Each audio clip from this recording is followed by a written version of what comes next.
मेरठ वालों, हमारी बात को पूरे देश के लोग, जो मेरठ की घटना हुई है उस घटना पर हम आपको कहना चाहेंगे, बेटा या बेटी को रामचरितमानस पढ़ाओगे तो बेटियां सीता जैसा चरित्र निभाएंगी, बेटा राम जैसा चरित्र निभाएंगे। अब बेटा और बेटियों को अगर तुम सीरियल, फिल्म, पिक्चर, मॉडर्न जमाना, पार्टीज के नाम पर और आप फूहड़ता के नाम पर, नग्नता के नाम पर, अश्लीलता के नाम पर खुली छूट दोगे तो तुम्हारी बेटियां और तुम्हारे बेटे वही बनेंगे जो अभी नीले ड्रम की घटना हुई है।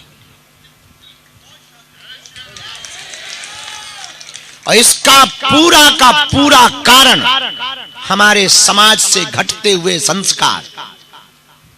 बुरा ना मानना, आज का हमारा निजी विचार है, हिंदुओं को जितना मुसलमानों से और ईसाइयों से खतरा नहीं है, अब वर्तमान में बिगड़ी हुई संतानों से खतरा है।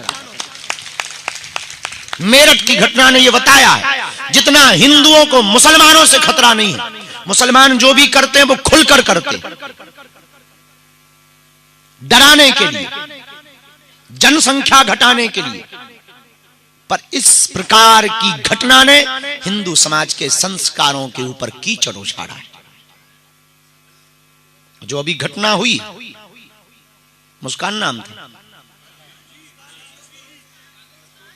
गजब है भाई।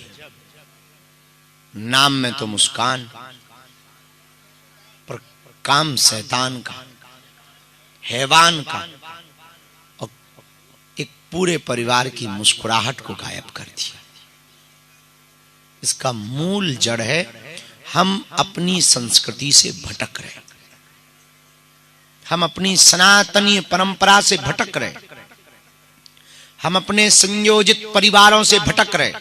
पहले परिवार एक रहता था तो मर्यादा रहती थी, डर रहता था, बहुएं घर के बाहर नहीं निकल पाती थी, घूंघट नहीं उठा पाती थी। और जब से एकल परिवार हुआ तब से अकेली हो गई, अकेले पुरुष हो गए, अकेली महिलाएं हो गई। तो पुरुष पार्टीज में दूसरी औरतों को गले लगा रहा और महिलाएं चैट पर दूसरे लड़कों से फंस रही। सुनने में बहुत बुरा लगेगा, पर ये एकल परिवार का दुष्परिणाम है कि हम अकेले के नाम पर, स्वतंत्रता के नाम पर अपने परिवार की मर्यादा को तार तार कर रहे हैं। उसका दुष्परिणाम आज पूरा देश भोग रहा है। और मेरठ की घटना से निश्चित है मेरठ के ऊपर भी दुष्प्रभाव पड़ा, पूरे देश के हिंदुओं पर दुष्प्रभाव पड़ा। आज हर जगह जहां भी बात करो मेरठ की बात होती है, बदकिस्मती से बात हो रही है। पर इसके पीछे सबसे बड़ा लॉजिक यही है कि हम अपने बच्चों को, आप अपने बच्चे को डीएम, बेटी को डीएम बना पाओ या ना बना पाओ, इंजीनियर बना पाओ या ना बना पाओ, आईएएस आईपीएस बना पाओ या ना बना पाओ, हमारी एक प्रार्थना है, अच्छा इंसान जरूर बनाना।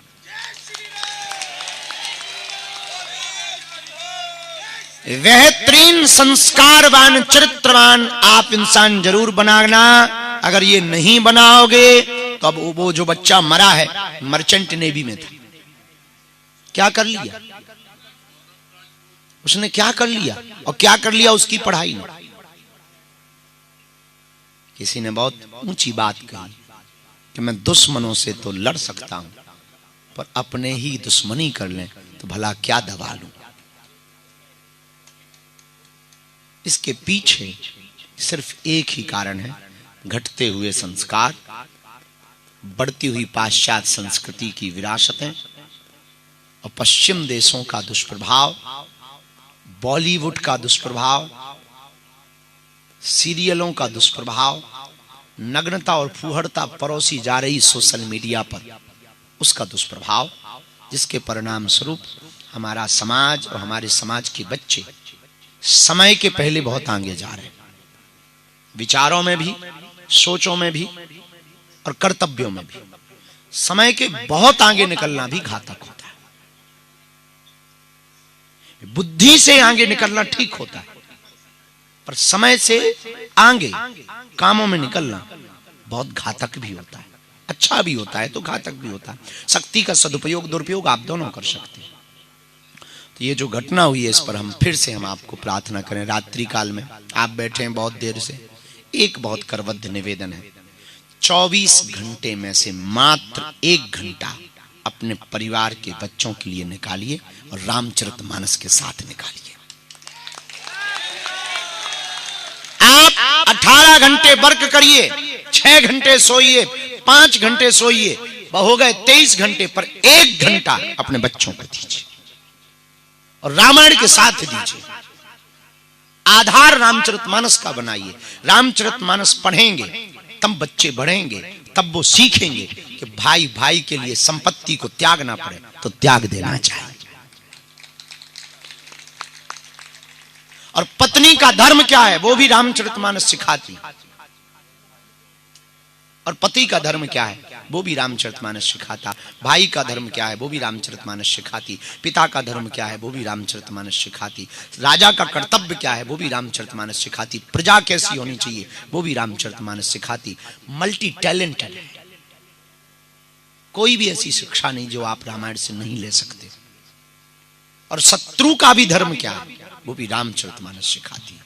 तो हमारी एक करबद्ध प्रार्थना पूरे मेरठ के लोगों से, हो सके तो हमारी बात को आप जन जन तक पहुंचा देना। ये बात हम कल कथा में रखेंगे, पर आज रात्रि काल में हम अभी जब विश्राम कर रहे थे तो थोड़ा सा इस बात पे हमने विचार किया। हमने चूंकि कथा में तो बोला पर बहुत व्यापक नहीं बोला, तो हम विचार कर रहे थे। तो हमारी प्रार्थना है कि आप अपने बच्चों को सब कुछ बनाओ, विदेश भेजो, पढ़ने भेजो, सब कुछ भेजो, पर उनकी स्कूली बैग में गीता, रामायण या फिर हनुमान चालीसा का एक गुटका जरूर भेज दो। जब समय मिले। अब ऑनलाइन तो बहुत पढ़ाई होने लगी है और डाटा का सदुपयोग भी करना चाहिए। 1 GB 2 GB आपका रील देखने में चला जाता है, थोड़ा सदुपयोग कर लीजिए। रील स्क्रॉल करते करते वैसे भी अंगूठा आजकल कमजोर होने लगा, अंगूठों ने हड़ताल करना शुरू कर दी। कई लोगों के अंगूठे ही शून्य होने लगे। तो हमको भी पता लगा कि कोई ऐसी टेक्नोलॉजी आ रही है कि अब आप अंगूठे की जरूरत नहीं है, फूंक लगाओ स्क्रॉल होगा। हम कहा ये भी गजब की है। हमने कहा कुछ दिन में ऑक्सीजन की कमी पड़ेगी। तब तक किसी ने हमें जवाब दिया, हमारे एक मित्र बगल में बैठे थे, बोले उसकी भी दिक्कत नहीं। हम कहा क्या करेंगे? बोले लोग क्या करेंगे, एक मशीन बनाएंगे जो फूंक लगाएगी।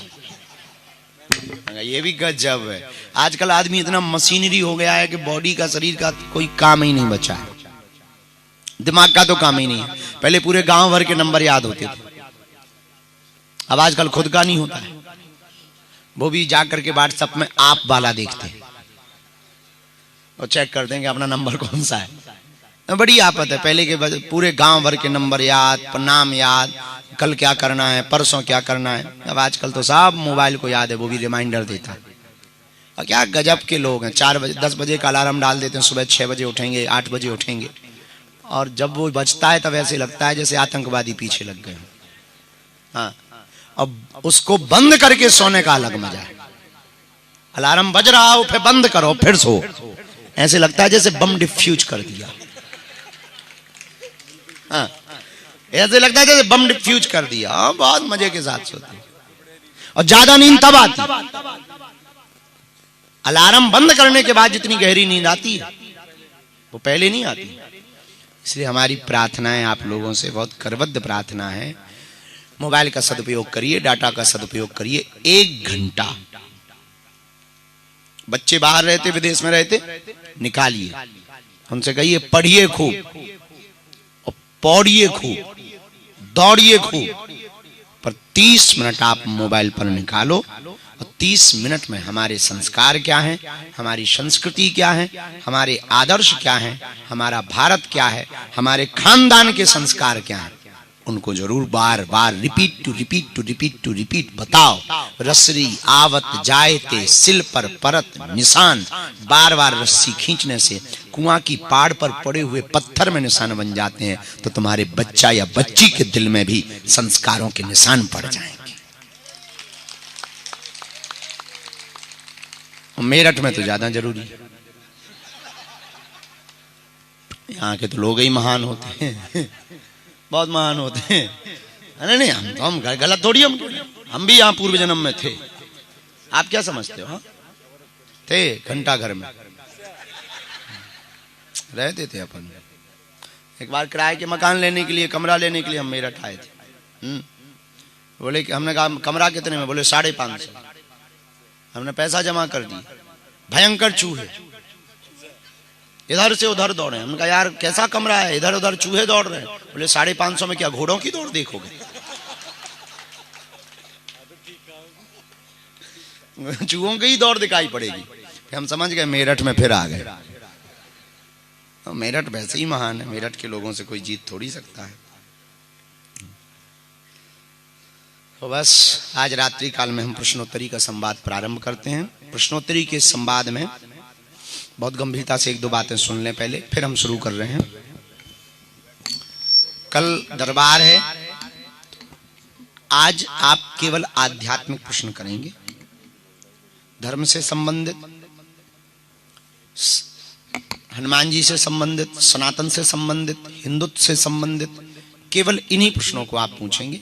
बाकी निजी या दरबार का कोई विषय या कोई भी अपनी चीज बारे में जानना, ये सब दरबार में आप कल बैठ सकते हैं, उसके लिए कल दरबार का क्रम है। अभी आप आध्यात्मिक प्रश्नों को पूछें। हमें जिन प्रश्नों के उत्तर पता होंगे हम बता देंगे, नहीं पता होगा कल पढ़ के बता देंगे। ऐसी भी कोई गारंटी थोड़ी है। कैसा आओ अब तुम पूछो, अब ऐसे भी प्रश्न मत करना कि टाइम बर्बाद। अब तुम पूछो कि बताओ सीता सूर्पनखा की नाक कटी थी, कहाँ गिरी थी? अरे भाई हमें क्या लेना देना, नाक जहां गिरी हो गिरी, कट गई, हमें इससे लेना देना है कि वो राम जी पे डोरा डालने आई थी इसलिए कट गई है। इससे हमें पता। अब तुम पूछो, एक जगह हम प्रश्नोत्तरी करने लगे, वो पूछने लगा अच्छा महाराज आप तो बहुत ज्ञानी हो। उनका हमें तो नहीं है पता, तुम्हें पता होगा। बोले ये बताओ गणेश जी का जो सिर कटा था वो कहाँ गिरा था? हम की तेरे बाड़े में। अरे सिर से क्या लेना देना, कट गया भाई, कट गया। अब वो कहाँ गिरा था, कौन सा नेविगेशन है, कौन सा वहां पर लोकेशन है? तो ऐसे कोई प्रश्न मत पूछना। अध्यात्म कई लोग ना ऐसे प्रश्न पूछते हैं बाबाओं से जो उनके मतलब के ही नहीं, ना बाबाओं के मतलब के ना लोगों के मतलब के, पर पूछे जा रहे हैं। ऐसे प्रश्न पूछो जिसमें दूसरों को भी लाभ मिल जाए, कुछ ज्ञान मिल जाए, हमको भी एक नए प्रश्न का उत्तर देने का मौका मिले। इसलिए आध्यात्मिक प्रश्न पूछना। पेट का दर्द, पड़ोसी का दर्द, लुगाई का दर्द, जी कल दरबार में होंगे। ठीक है, तो माइक भेजेंगे, आप बैठे रहिएगा, आप हाथ खड़ा करेंगे, आपके पास माइक पहुंचेगा। माइक है जी, पहुंचाओ। सज्जन सबसे पहले ही खड़े हो गए। भैया थोड़ा सा गुनगुना पानी देना, हल्की सी चाय।